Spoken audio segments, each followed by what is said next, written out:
इस तरह से शेर को जंगल का राजा बनने से कोई रोक नहीं सकता, जिस तरह से एक बहुत ही बड़े शूरवीर को अपने शौर्य को दिखाने से कोई रोक नहीं सकता।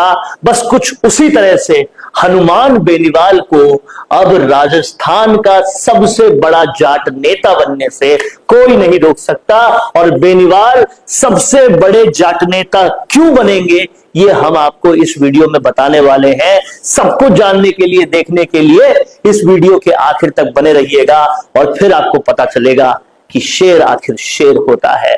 अगर उसके पीछे से साथ देने वाले हट भी जाएं तो भी उसकी दहाड़ कमजोर नहीं होती। और इसीलिए बेनीवाल ही सबसे बड़े जाट नेता बनेंगे। समझिए क्यों बनेंगे। सबसे बड़ी वजह, बेनीवाल ने पेपर लीक और एसआई भर्ती के मामले को उठा लिया और युवाओं का दिल जीत लिया। युवा जिसके लिए तरस रहे थे, वो छात्र की उम्मीदें, वो स्टूडेंट्स की आस हर बड़े नेता की तरफ जा रही थी।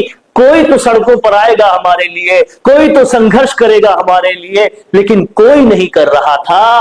और ऐसे में बेनीवाल मसीहा बने छात्रों के, आ गए सड़कों पर और एसआई भर्ती और पेपर लीक के मामले में युवाओं का दिल जीत लिया। और ये सबको पता था कि हनुमान बेनीवाल अगर कोई आंदोलन हाथ में ले लेते हैं तो जब तक नतीजा नहीं आए तब तक नाक में नकेल कस देते हैं पूरी सरकार के। और वही कहीं ना कहीं हुआ। विपक्ष का काम करने वाला एकमात्र जाट नेता बन गए हनुमान बेनीवाल। कांग्रेस कुछ काम कर नहीं रही, डोटासरा कुछ काम कर नहीं रहे, कोई और जाट नेता क्या, दूसरा कोई भी नेता काम कर नहीं रहा।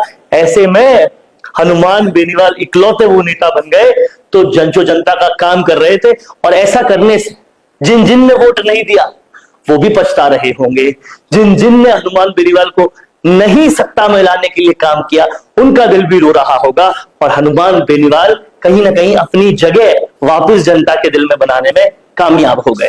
सड़कों पर छात्रों के लिए संघर्ष करने से उन्होंने ये साबित कर दिया कि दम है तो बेनीवाल में ही है और किसी में नहीं है। क्योंकि चाहे भीषण गर्मी हो, चाहे कोई भी हाल हो, बेनीवाल आ गए तो कहीं ना कहीं एकदम से छा गए। और आंदोलन भी ऐसा किया कि कोई गाड़ी के लवाजमों के साथ नहीं आए, वो अपने घर से ही पैदल आए और शहीद स्मारक पर छात्रों के साथ ही छात्र बन गए। और इस तरह से आंदोलन किया कि सत्ता पूरी तरह से हिलकर घबरा सी गई। कहीं ना कहीं बाकी सब सिर्फ भाषण देते रह गए, लेकिन काम अगर किसी ने करके दिखाया तो हनुमान बेनीवाल ने न सिर्फ धरना दिया, न सिर्फ आंदोलन किया, सबूत और लेकर आ गए। आरपीएससी के सारे कर्मकांडों के सबूत लेके आ गए और बता दिया हनुमान बेनीवाल अगर किस चीज को टेकअप करता है तो बहुत बड़ी तरीके से करता है।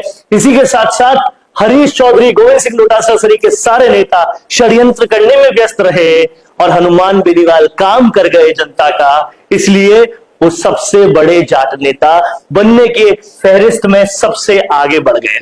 बेनीवाल ने दिखा दिया कि जनता का काम करना ही असल राजनीति है।